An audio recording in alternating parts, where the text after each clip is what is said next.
गजेंद्र मोक्ष की कथा आती है। एक त्रिकूट पर्वत पर एक हाथी रहा करता था। वह अपने परिवार के साथ में, गजेंद्र वहां त्रिकूट पर्वत पर वह हाथियों का राजा था, गजराज। अपने स्त्री पुत्रों के साथ में रहा करता था। एक दिन जल विहार के लिए अपने स्त्री पुत्रों को लेकर के सरोवर में गया। सरोवर में स्नान कर रहे थे कि उसी ग्राह को, उसी गज को ग्राह ने पकड़ लिया। तो बहुत अथाह ताकत थी। उसने सोचा कि मैं गजराज, और गजराज को यह पैर में पकड़ रहा है, तो अपनी ताकत लगाता रहा। जब तक उसका बल था तब तक वह बल लगाता रहा। जब वह हारने लगा तो चिल्लाने लगा, तो स्त्री पुत्रों ने उसकी मदद की।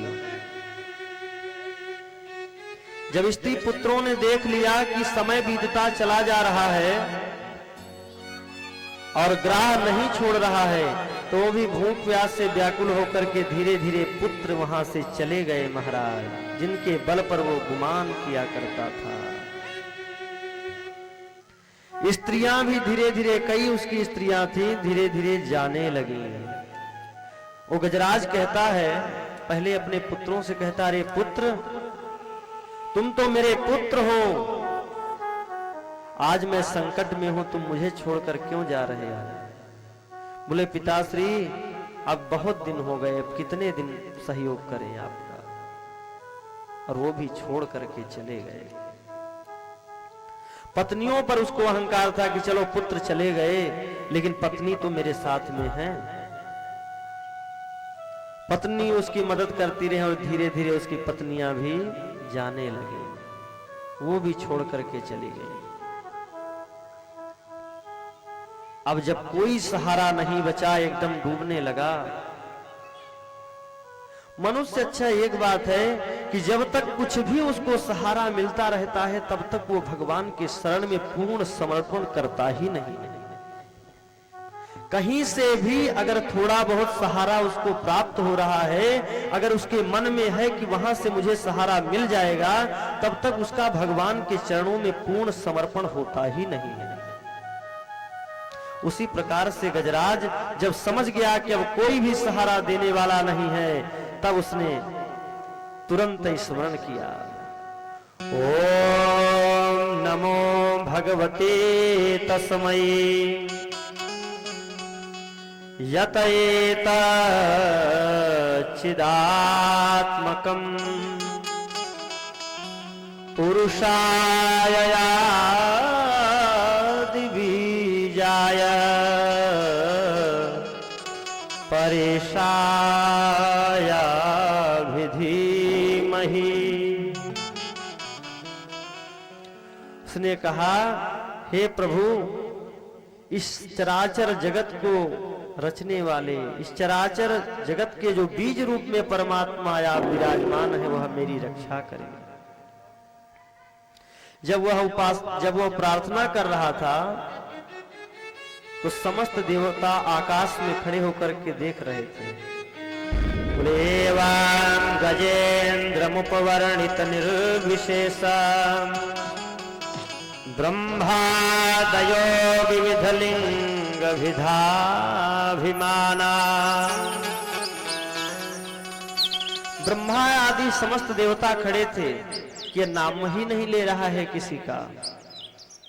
अगर किसी का नाम ले तब तो जाएं। भगवान नारायण ने देखा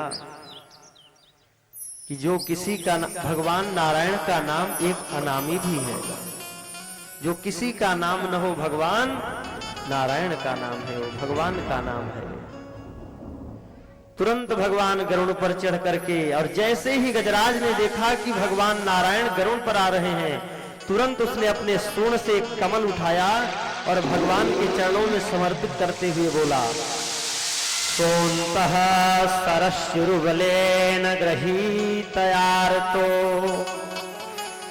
दृष्ट्वा गरुत्मति हरिम खौपात चक्रम उक्षीदशाम्बुज करम गिरमाह कृक्षान् नारायणाखिल गुरो भगवन् नमस्ते। जैसे ही गजेंद्र ने देखा कि भगवान नारायण आ रहे हैं, उसने कहा, प्रभु हे संसार जगत को पालन करने वाले, उनका संहार करने वाले, उनकी उत्पत्ति करने वाले सच्चिदानंद स्वरूप हे नारायण, मैं आपके चरणों में यह कमल पुष्प अर्पित कर रहा हूं। मैं आर्त हूं, मैं दीन हूं, मेरी रक्षा कीजिए। भगवान तुरंत प्रकट होकर के ग्राहाद विपाटित मुखा दरिणा गजेंद्रम, ग्राह को चक्र से मार दिया और गजराज की रक्षा किया। बोले भक्तवत्सल भगवान की जय हो। यह जो मगर था वो हुहू नाम का गंधर्व था। एक समय जल में यह मगर विहार कर रहा था, जल विहार कर रहा था और महात्मा आए, इसने पैर पकड़ लिया नीचे। गंधर्व था, स्नान कर रहा था और मजाक में जल में डूब करके महात्माओं को पैर को पकड़ा। तो महात्माओं ने श्राप दे दिया कि ऋषियों के साथ में हाथ से परिहास करता है, जा तू मगर हो जा। और यह जो गजराज है, यह इंद्रद्युम्न नाम का राजा था। इसने अगस्त ऋषि के आने पर खड़ा होकर के प्रणाम नहीं किया।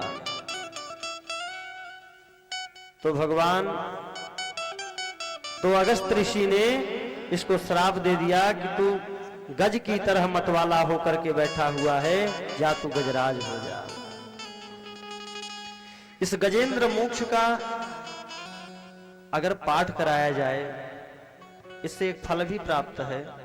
कितनी भी आप विपत्ति में हैं, संकट में हैं, झूठा केस इत्यादि आपके ऊपर लग गया है, झूठे तरीके से आपको फंसा दिया गया है, और कारागृह में भी अगर आप फंस गए हैं, विपत्ति, घोर विपत्ति आ गई है आपके ऊपर, कोई मार्ग आपको नहीं दिख रहा है, तो विधि विधान से इसका जो विनियोग न्यास सहित आचार्य ब्राह्मण जो इसके मर्मज्ञ हैं, उनके द्वारा अगर इससे अनुष्ठान कराया जाए, इसका पाठ कराया जाए, तो तत्काल ही वह बंदी से भी छूट सकता है और विपत्ति से भी मुक्त हो जाता है। बहुत ही बड़ा प्रभाव है इसका। बोले भक्तवत्सल भगवान की